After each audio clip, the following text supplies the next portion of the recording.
hoja ambazo nchi washiriki wametakiwa kuondoka nazo ni namna ya serikali zetu katika nchi za Afrika kuwekeza katika mabadiliko yatakayosaidia kuweza kuzitumia hizo fursa ambazo zimejadiliwa, mabadiliko ya kisera, mabadiliko ya kisheria na mabadiliko ya kiutawala, kwa maana ya utawala kama usimamizi wa kikodi, usimamizi wa mapato yasiyo ya kikodi, mifumo ya utawala wa kodi, pamoja na mifumo ya utekelezaji wa miradi ya maendeleo. Sisi kama nchi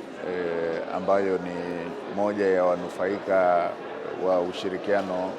na Benki ya Maendeleo ya Afrika, tumeshare experience ya miradi ambayo imetekelezwa kwa kutumia vyanzo vya ndani, ikiwemo mradi wa bwawa la Mwalimu Nyerere,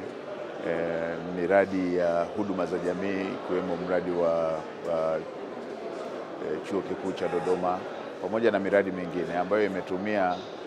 vyanzo mitaji iliyoko ndani ya nchi. Ipo na miundombinu ambayo imetumia vyanzo vya ndani ya nchi, kama daraja la Kigamboni ikiwa ni mojawapo, hospitali ya Benjamin Mkapa. Sisi kama nchi tumeshare hiyo experience, lakini pia tumeondoka na hilo la kuendelea kuimarisha sekta binafsi na upatikanaji wa vyanzo vya mapato vya ndani ya nchi, na katika hilo linaenda sambamba na hatua ambayo tayari Mheshimiwa Rais alishaichukua ya kuunda tume ya kupitia mifumo ya kikodi, utawala wa kikodi, lakini pia na ukusanyaji na viwango vya kodi, ili kuweza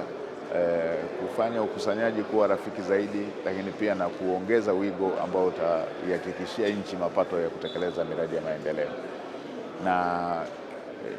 mapato haya yanayopatikana kuelekezwa